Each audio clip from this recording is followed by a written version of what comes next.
Hello guys, good morning, namaskar, whatever you feel connected with. I welcome you all to my YouTube channel Future Fine. Today we'll see the very important and the very basic concept of the spoken. That is the introduction. Introduction हमारे लिए बेहद important है। यदि spoken point of view से बात करें तब, या कहीं इंटरव्यू पॉइंट ऑफ व्यू से देखें तब, या हम एक छात्र हैं, उस स्थिति में भी हमें किसी से अपने आप को इंट्रोड्यूस जब करना हो तब ये बहुत ज़रूरी होता है कि सही मैनर में हम अपने आप को एक इंटरव्यू में या स्पोकन क्लास में या कहीं पे भी हम अपने आप को इंट्रोड्यूस करें। ठीक है, तो समझेंगे इंट्रोडक्शन को। जब हम किसी से इंट्रोड्यूस करते हैं अपने आप को, तो इंट्रोडक्शन में सबसे पहले ग्रीटिंग होता है। सबसे पहले ग्रीटिंग्स होता है। ग्रीटिंग्स का मतलब अभिवादन बोलते हैं। जैसे हिंदी में हम किसी से मिलते हैं तो नमस्ते नमस्कार करते हैं अपने कल्चर के हिसाब से, ठीक उसी प्रकार इंग्लिश में अभिवादन को ग्रीटिंग बोलते हैं। और ग्रीटिंग इंग्लिश में कैसे करते हैं? जब किसी से मिलते हैं तो गुड मॉर्निंग,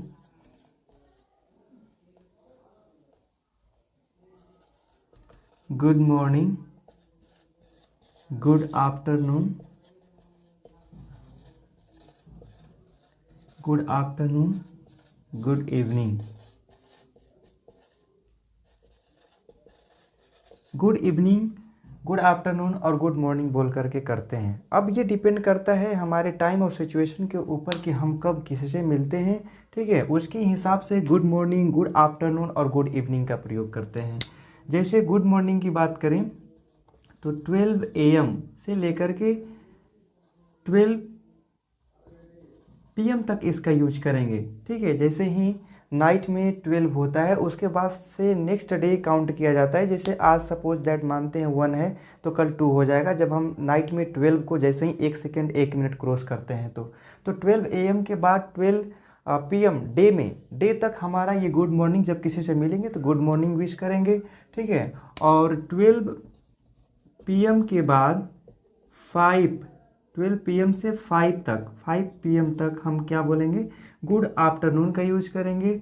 और 5 PM से लेकर के, ठीक है, अब यहाँ पे फिर 12 आपका AM आएगा। ठीक है, ये होता है इसका कैलकुलेशन। ठीक है, टाइम के हिसाब से करेंगे। ये तो हो गया टाइम के हिसाब से, हम किसी से मिले तो ग्रीट कर दिए। लेकिन जब डिपार्चर का सिचुएशन है, जब हम किसी से सेपरेशन हो, ठीक है, जैसे डे की बात करें, जब हम किसी से मिलें 12 o'clock में या 1 o'clock में, 10 o'clock में, कभी भी डे में जब मिलते हैं, हम किसी से सेपरेट होते हैं, तो उस स्थिति में हमें क्या बोलना होगा? Good bye. गुड बाय, और केवल बाय भी बोल करके हम उसे विदा ले सकते हैं। ठीक है, लेकिन जब नाइट में वही हमें विदा लेना हो, जब हम एक दूसरे से सेपरेट होते हैं, अलग होते हैं, उस समय हमें कुछ उसे बोलना हो तो गुड नाइट बोलेंगे नाइट में। ठीक है, good night, simple good night का प्रयोग करेंगे। ठीक है, और सेकेंड स्टेप जो होता है इंट्रोडक्शन में, वो नेम होता है। Good morning, good afternoon, good evening के बाद अपने नेम को बताएंगे। नेम बताने का इंट्रोडक्शन में बहुत सारे तरीके हैं। जैसे I am,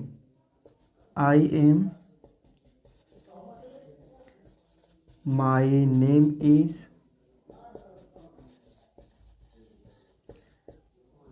my self, this is. ये 4 वे हैं जिस तरीक़ा से, जिससे कि हम अपने नेम को इंट्रोड्यूस कर सकते हैं किसी के सामने। यहाँ पे कुछ भी लिख सकते हैं, I am Ram, Mohan, Sohan, Geeta, whatever, जो कुछ भी आपका नेम हो यहाँ पे लिख सकते हैं। माई नेम इज बता सकते हैं, और माई सेल्फ भी कर सकते हैं, दिस इज भी कर सकते हैं, नो प्रॉब्लम, सब सही है। बट यहाँ पे माई सेल्फ पे थोड़ा सा समझ लेंगे। यहाँ पे ग्रामर पॉइंट ऑफ व्यू से देखें तो ये थोड़ा सा रॉन्ग हो जाता है, क्योंकि माई सेल्फ एक रिफ्लेक्सिव प्रोनाउन है। My self, it self, her self, your self, them self, ये जितने भी सेल्फ लगा हुआ वर्ड आता है ये रिफ्लेक्सिव प्रोनाउन होता है। और किसी भी सेंटेंस का सब्जेक्ट नहीं हो सकता reflexive pronoun. Grammatical point of view से ये गलत हो जाता है। लेकिन आमतौर पे मॉडर्न स्पोकन के हिसाब से बहुत ये प्रचलन में है, यूज किया जाता है। माई सेल्फ लेकिन ग्रामेटिकल पॉइंट ऑफ व्यू से ये गलत हो जाता है। तो यहाँ पे जितने भी डॉट डॉट दिख रहे हैं आपको अपना नेम यहाँ पे राइट करना है। ये सेकेंड स्टेप हुआ। थर्ड स्टेप में अब क्या बताएंगे, किसी से मिलेंगे तो प्लेस, ठीक है। फर्स्ट में मिले गुड मॉर्निंग, सेकेंड अपने नेम को इंट्रोड्यूस करेंगे, hi I am Ram Mohan Sohan whatever. Third में प्लेस को बताएंगे कि हम कहाँ से बिलोंग करते हैं, आई बिलोंग टू, और यहाँ पे अपने प्लेस का नेम लिखेंगे। और तरीका है आई एम फ्रॉम। दो तरीके हो गए, कुछ भी लिख सकते हैं, जैसे आई बिलोंग टू बिहार। यदि कोई दिल्ली से है दिल्ली, मुंबई से है मुंबई, अपने प्लेस का नेम यहाँ पे राइट करेंगे, ठीक है। आई एम फ्रॉम, यहाँ पे भी सेम बात वही होगा। ये अलग अलग तरीका है, मेथड है अपने प्लेस को इंट्रोड्यूस करने का। और लिख सकते हैं जैसे आई वाज बोर्न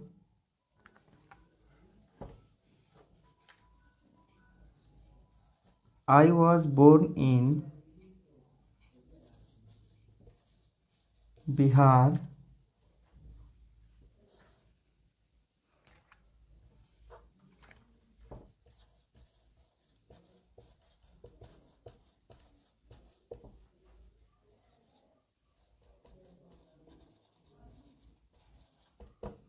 ठीक है। अब यहाँ पे थर्ड वे भी है अपने प्लेस को इंट्रोड्यूस करने का। फर्स्ट तो हो गया I belong to Bihar, I am from, अपने स्थान का नेम लिखेंगे, आई एम फ्रॉम बिहार। और थर्ड हो गया I was born in Bihar, मैं बिहार में पैदा हुआ, जन्म लिया, and raised in the Mumbai, और मुंबई में पला बढ़ा, मेरा संस्कार वगैरह जो कुछ भी हुआ कंप्लीट मैंने कहाँ से किया, मुंबई से। ये थर्ड वे हो गया, ठीक है। इस स्टेप में फैमिली बैकग्राउंड को लेंगे, ठीक है। फैमिली बैकग्राउंड में क्या लेंगे, इन माई फैमिली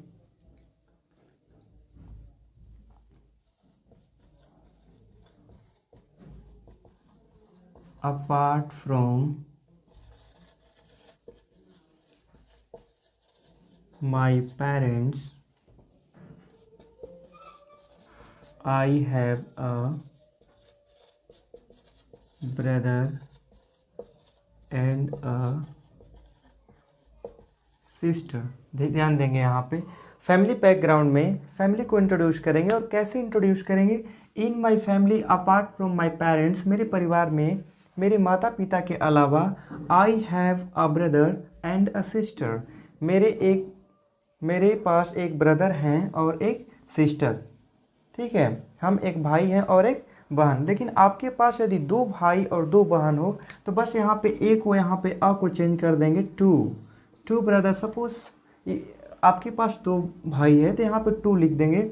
यदि आपके पास थ्री सिस्टर है, सपोज थ्री राइट कर देंगे in the place of a, एक के स्थान पे हम थ्री कर देंगे। जितने भी आपके पास होंगे ब्रदर और सिस्टर अपने हिसाब से मैनेज करेंगे।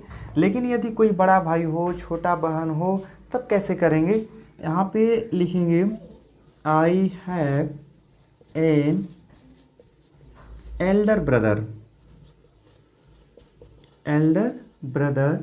एंड यंगर सिस्टर, ठीक है। यदि आपके पास बड़ा भाई हो तो बड़े भाई को एल्डर बोलते हैं, ठीक है। यहाँ पे लिखेंगे I have an elder brother and a younger sister. Younger का मतलब होता है छोटा और एल्डर का मतलब होता है बड़ा, ठीक है। ये हो गया। यदि इसके अलावा भी आपके फैमिली में अंकल हो, आंटी हो, ग्रैंडफादर हो, ग्रैंडमदर हो, तो हम यहाँ पे ऐड कर लेंगे, कोई प्रॉब्लम नहीं है। तो अभी तक हम लोगों ने 4 स्टेप को देखा। फर्स्ट स्टेप था हमारा ग्रीटिंग, सेकंड था हमारा नेम, और थर्ड था प्लेस, और फोर्थ था फैमिली बैकग्राउंड। बट 4 में लेंगे, फिफ्थ नंबर में क्या लेंगे, फिफ्थ नंबर में क्वालिफिकेशन।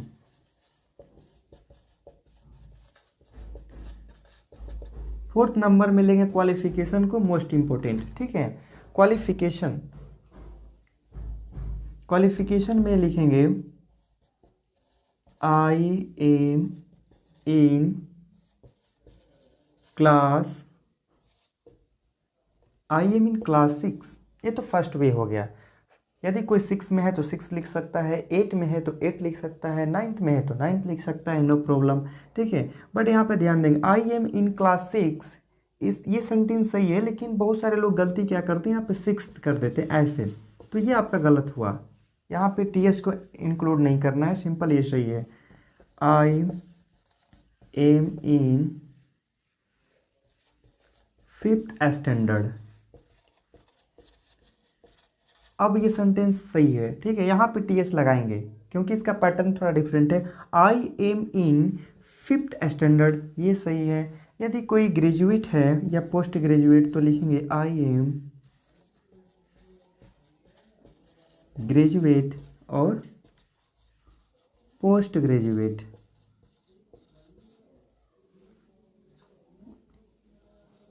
पोस्ट ग्रेजुएट, ठीक है। यदि कोई बीएससी फर्स्ट ईयर में है, बीएससी सेकेंड ईयर में हो, आईएससी फर्स्ट ईयर हो या BCom first year second year है तो उसे कैसे लिखेंगे, I am BSc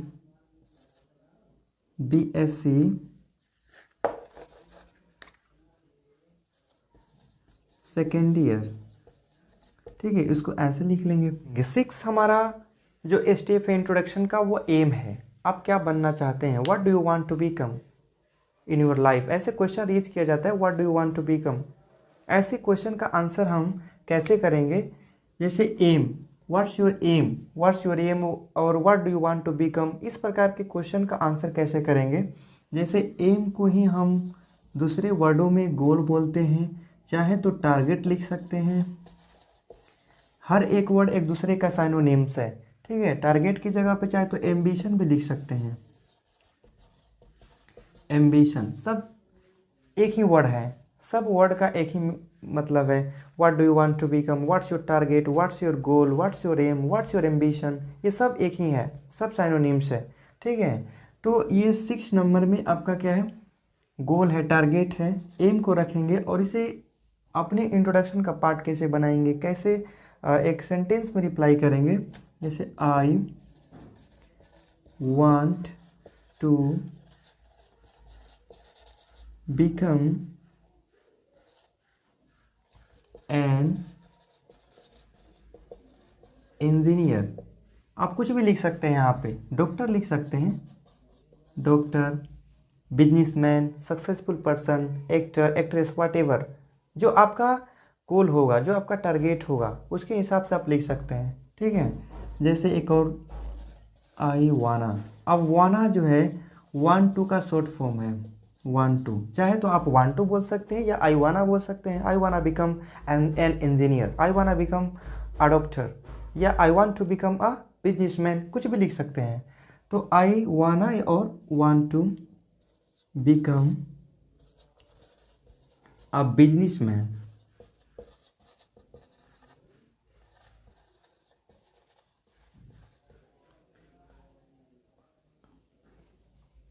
I want to become a businessman, ये हो गया आपका एम। और लास्ट इंट्रोडक्शन का जो पार्ट है 7 नंबर, इसमें रखेंगे हॉबी को। हॉबी का मतलब होता है इच्छा, शौक, जो हम अपने टारगेट के अलावा एक अपनी ज़िंदगी में हम लोग इसको हॉबी को, शौक को भी लेकर चलते हैं। हर एक व्यक्ति का अलग अलग हॉबी होता है, किसी का रीडिंग न्यूज़पेपर हो सकता है, किसी का watching television, speaking English and jogging, walking somewhere and speaking to someone, अलग अलग टारगेट, अलग अलग हॉबी हो सकता है। तो इसको हॉबी को कैसे लिखेंगे, माई हॉबी इज स्पीकिंग, मेरा जो हॉबी है वो शौक है, क्या है, इंग्लिश बोलना है, my hobby is speaking English, ऐसे लिख सकते हैं। अब इस तरीका से नहीं तो कुछ और भी वे हैं, जैसे देखेंगे आई लाइक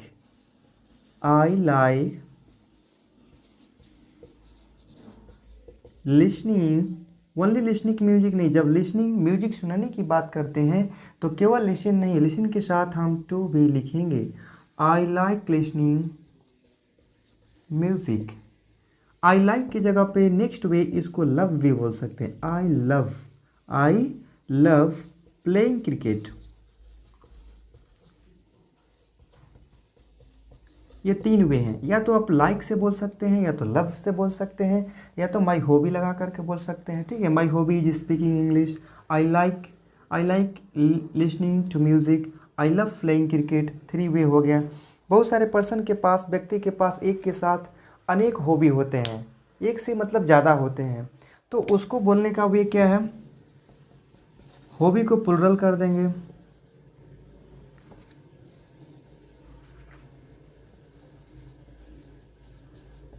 और जब आपका सब्जेक्ट प्लुरल हो जाता है तो ऑटोमेटिक वर्ब भी क्या लगेगा, प्लुरल लगेगा। माई हॉबीज़। अभी तक से हॉबी इज आ रहा था, बट आपके पास यदि बहुत सारे हॉबीज़ हैं, बहुत सारे शौक हैं, तो माई हॉबीज़ कर देंगे और हॉबीज़ के साथ आर कर देंगे। My hobbies are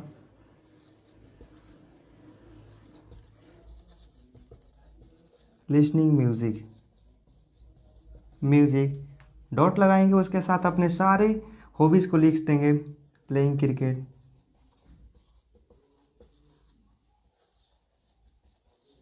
playing cricket, watching television,